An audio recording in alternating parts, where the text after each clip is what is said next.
जय श्री कृष्णा, राधे राधे। आप सभी का स्वागत है आपके अपने चैनल कविता कौशिक रियल वॉइस में। आज हम बात करेंगे निर्जला एकादशी व्रत कथा, जिसे भीमसेनी एकादशी भी कहते हैं। एक बार भीमसेन व्यास जी से कहने लगे, हे पितामह, भ्राता युधिष्ठिर, माता कुंती, द्रौपदी, अर्जुन, नकुल और सहदेव आदि सभी मुझे एकादशी व्रत करने को कहते हैं, परंतु महाराज मैं भगवान की भक्ति, पूजा आदि तो कर सकता हूँ, दान भी दे सकता हूँ, किंतु भोजन के बिना कदाचित नहीं रह सकता।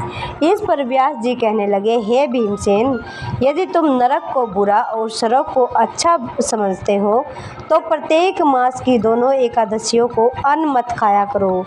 इस पर भीम बोले, हे पितामह, मैं तो पहले ही कह चुका हूँ कि मैं भूख सहन नहीं कर सकता।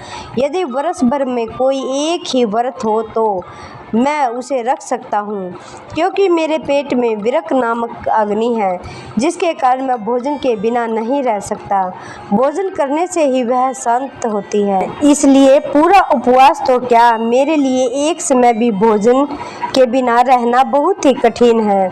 अतः आप मुझे कोई ऐसा व्रत बताइए जो वर्ष में केवल एक बार ही करना पड़े और मुझे स्वर्ग की प्राप्ति हो जाए।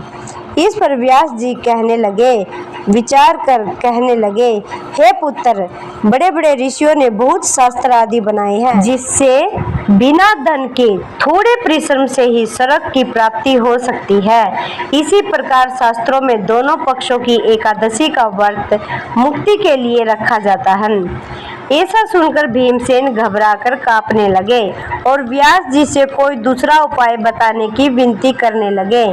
कहते हैं कि ऐसा सुनकर व्यास जी कहने लगे, वृषभ और मिथुन की संक्रांति के बीच ज्येष्ठ मास के शुक्ल पक्ष की जो एकादशी आती है उसका नाम निर्जला है। इस एकादशी में अन्न तो दूर, जल भी ग्रहण नहीं किया जाता। तुम उस एकादशी का व्रत करो। इस एकादशी के व्रत में स्नान और आचमन के सिवा जल का प्रयोग वर्जित है।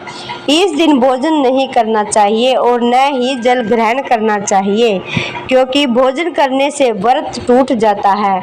इस एकादशी में सूर्योदय से शुरू होकर द्वादशी के सूर्योदय तक व्रत रखा जाता है, यानी व्रत के अगले दिन पूजा करने के बाद व्रत का पालन करना चाहिए। व्यास जी ने भीम को बताया, इस व्रत के बारे में स्वयं भगवान ने मुझे बताया था। यह व्रत सभी पुण्य कर्मों और दान से बढ़कर है। इस व्रत को करने से मनुष्य समस्त पापों से मुक्त हो जाता है। बोलो जय श्री हरि की जय। निर्जला एकादशी का महत्व। ज्येष्ठ माह के शुक्ल पक्ष की एकादशी को निर्जला एकादशी कहा जाता है। पूरे भारत की सभी एकादशी व्रत में निर्जला एकादशी को बड़ा ही कठिन माना गया है। हर माह के दोनों पक्षों की एकादशी तिथि भगवान विष्णु को समर्पित है। एकादशी को व्रत रखकर विधि विधान से भगवान विष्णु की पूजा की जाती है।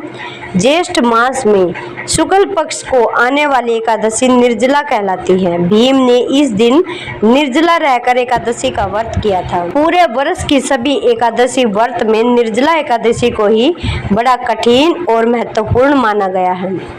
एकादशी को विधि विधान से भगवान विष्णु की पूजा करें तो सभी परेशानियों से मुक्ति मिल सकती है।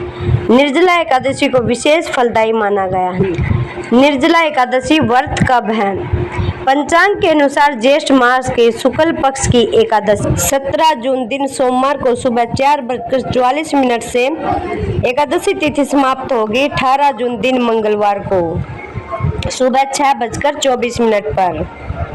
एकादशी का व्रत उस दिन रखना शुभ माना जाता है जिस दिन एकादशी और द्वादशी दोनों का मेल हो।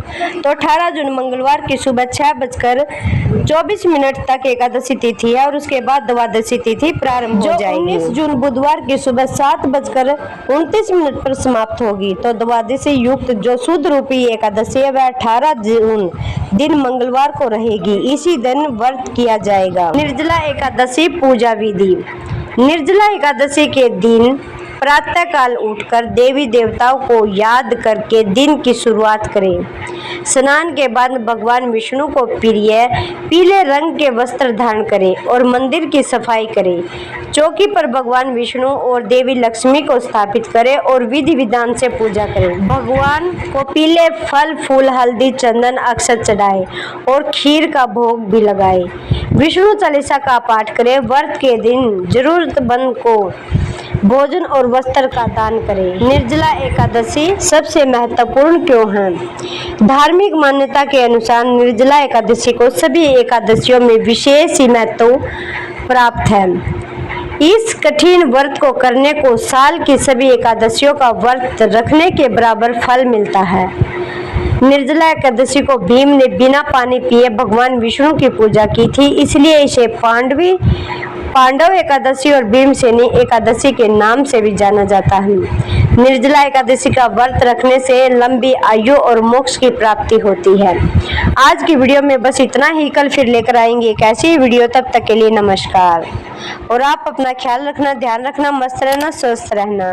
दोस्तों, वीडियो अगर पसंद आए तो जय श्री कृष्णा का छोटा सा कमेंट करें और वीडियो को अधिक से अधिक अपने दोस्तों के साथ शेयर जरूर करें।